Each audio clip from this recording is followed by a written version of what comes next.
Como colocar efeitos sonoros no Discord Mobile.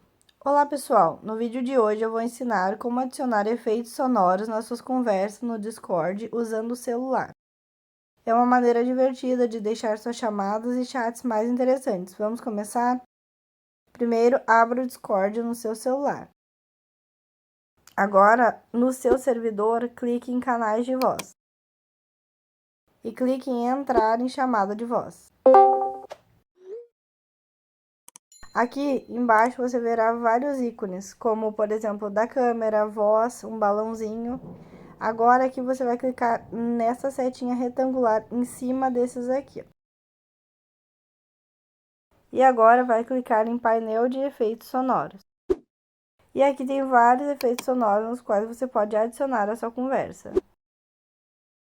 É só clicar no efeito sonoro e colocar em adicionar aos favoritos. E pronto, agora você já sabe como adicionar e usar efeitos sonoros nas suas conversas no Discord usando o celular.